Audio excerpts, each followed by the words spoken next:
Magandang umaga mga Kapanadyo Vlogs. Another day is another vlogs. Ayan, dito nga, isi-share ko lang sa inyo ngayon kung ano yung pakiramdam.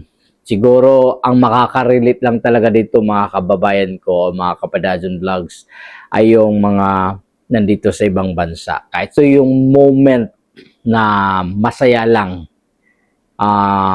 Nasaya lang dahil sa wakas uli ay makapagbakasyon ulit tayo ngayong darating na linggo sa Pilipinas at doon tayo mag-celebrate ng ating Pasko at New Year. Yes! Sa wakas ay makakasama ko na uli ang aking pamilya. Ngayon, isi-share ko sa inyo sa umagang ito ano ba yung mga preparasyon na kadalasan ginagawa ng magbabakasyon o yung mga kapwa OFW natin. Sa mga baguhan pa lang na first-timer na magbakasyon, ano ba talaga ang kailangan nating gawin? At ano ba yung mga dala natin? Ayan, yun ang isi-share ko sa inyo at kung ano yung mga bit-bit ko ngayong ano na to. Kasi ito yung bakasyon ko na medyo marami akong bit-bit kaysa ng mga nakaraang almost 15 years.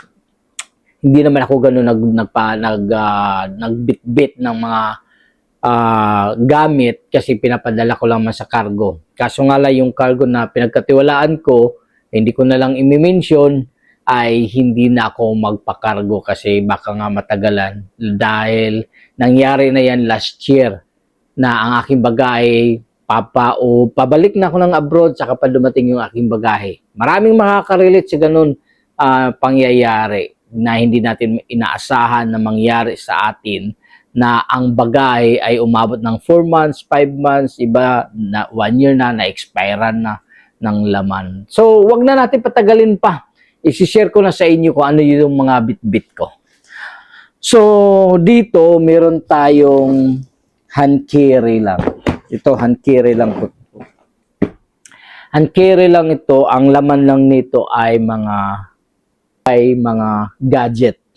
Kasi yung gadget, yung alahas, hindi natin pwedeng ilagay sa baggage. So, bubuksan natin. Ito yon laman ng ating Nandito yung documents natin. Huwag nating kalimutan yung ating pasaporte, visa, ticket. Nandito na rin sa ating hand carry. Lagi natin bit-bit ito. Tapos nandito yung aking mga charger, cellphone, sombrero, at yun lang, mga konting abobot na mga pang sa ulo, baka lamigin tayo. So yun lang yung bagay ko sa aking hand carry. So ang hand carry naman ay nasa 7 kilos allowed or 10 kilos allowed. So yun lang. At idagdag ko na lang din yung ating pack. Ang nandito naman yung wallet, yung pera. Ito dito is yung Philippine money ang nandito. Ticket, visa, at saka kung ano pa yung mga documents na meron dito. At paalala lang sa mga bago pa lang na nakauwi ng Pilipinas, first timer kumbaga, kailangan talaga pwede nyo lang i-xerox yung mga visa, ticket, at saka passport. Baka kasi mawala o ma-misplace nyo. O kaya, i-scan nyo, i-send nyo sa kamag-anak nyo, sa pamilya nyo, para kahit papaano kung ma-misplace man, mabasa man o ano, meron kayong copy. Hindi kayo mahihirapan. Yun yung mga kailangan talaga natin gawin. At kung meron na tayo dito, nandito na lahat, dobling check lang kung nandyan ang passport, baka luma pa yung nabitbit nyo, ano ba. Yun. Cellphone, alahas, relo, tablet, laptop, kailangan hand carry nyo lang talaga. Kasi hindi pwede natin i-baggage. Pero yung mga perfume, wag natin hand carry. So meron tayo ditong karton. Ito namang karton ay, ang laman nito, mga regalo ko sa aking mga kapatid at pamangkin ang nandito. Ngayon lang din ako makapagbit-bit ng ganito. Kahit ayaw ko sana, kaso lang nanghinayang din ako sa aking free baggage na almost 60 kilos. So, ginagrab ko na lang din. Kaya meron na dito. Binalot ko na lang, tinip ko ng maayos. Tapos meron naman tayong plastic wrapping o itong ating inayos ko lang at nilalagyan ko ng pangalan para madali makita at madampot kung sa conveyor. Yun yung mga tip. Pero wag masyadong malaki ang ating bitbitin. Yung kaya lang natin at wag lang din sobra. Almost 17 kilos lang to. Ang allowed kasi sa isang box is 23. Ginawa ko is 17 lang para sure. At hindi lang yan. At meron din tayong isa pang gamit. So ipapakita ko na lang kung anong meron dito. Ipapakita ko sa inyo guys yung arrangement ng ating bagahe. So ipapakita ko sa inyo yung unang ginagawa ko dito ay itong isang buong malita, itong buong isang malita, nandito yung mga unang-una meron tayong damit. Ayan, yung mga nabibili nating damit. So nandito yung toothpaste, sabon, kasi ito yung mga medyo may amoy. At kung ano-ano pa, nandito yung ating mga sabon-sabon. At nilalagyan ko ng plastic kasi kung in case na mabasag or matanggal yung takip, hindi agad matatapunan o hindi agad matapunan itong ating malita.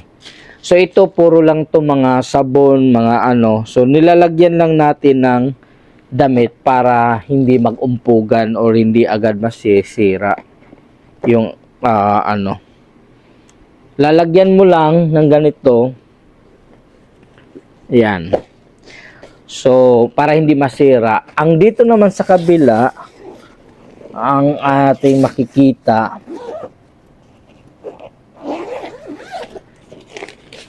nandito rin yung ibang mga damit natin.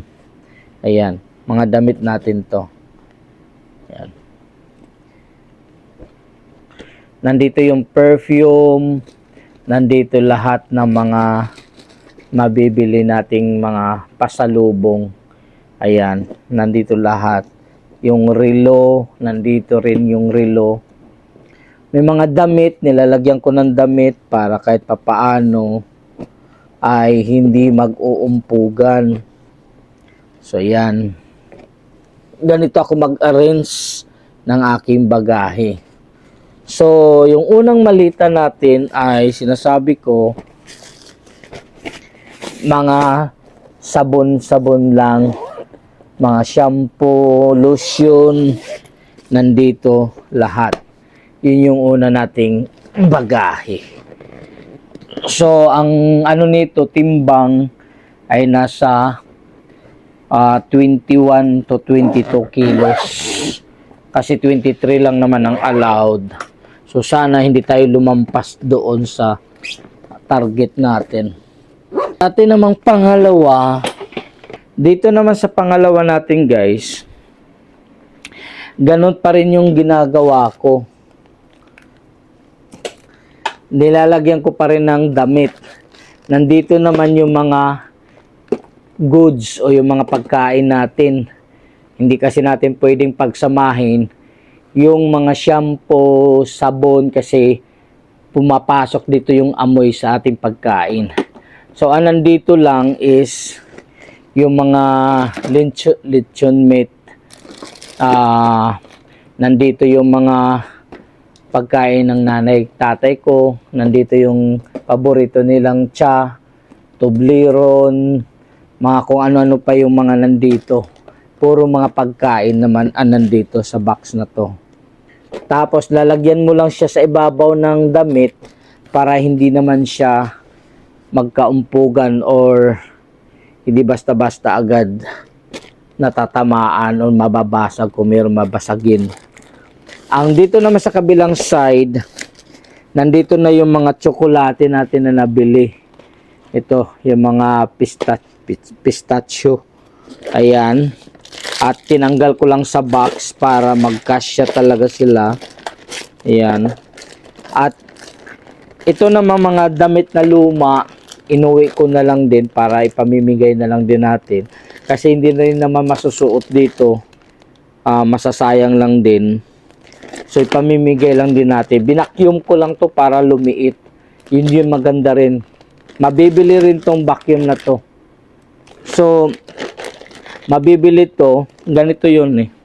Ito, nabibili ko sa online. May mabibili din to sa ano natin eh. So ilalagay ko lang dito para kahit papaano. Tapos tsokolate. Tapos yung ating tripod, dito na lang natin ilalagay. Kasi bawal naman yung tripod. Saka natin isasara. Yan.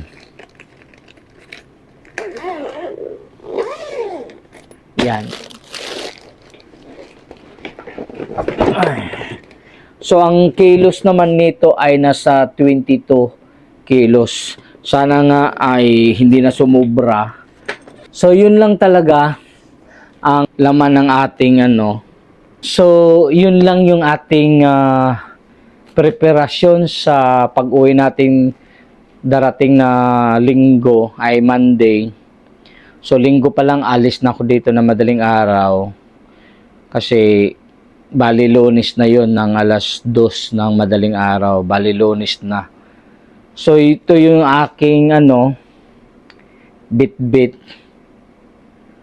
At sana nga magiging okay to. Pag naipasok naman din kasi ito sa baggage counter o doon sa mismong ano, pag may pasok na, wala ka na yung problemahin pa. Ito na lang yung bitbitin natin yung hand carry kasi kaya lang natin ilagay sa compartment. So, sana yung wag tayo masyadong magbitbit ng marami kasi iba yung feelings talaga na hindi ka pa sigurado kung anong mangyayari kasi kung magbabayad tayo ng excess baggage natin, sayang din yung pera, 'di ba? So, kontrolin lang natin, lalong-lalo na sa mga bago pa lang na magbakasyon o first timer na umuwi ng Pilipinas. Yung 23 kilos na nandyan sa ticket nyo, tingnan nyo or itanong nyo kung sino kumuha ng ticket nyo kung meron bang 1 baggage o 3 baggage ang nakalagay para hindi na kayo magulat pag nandun na kayo sa airport. So,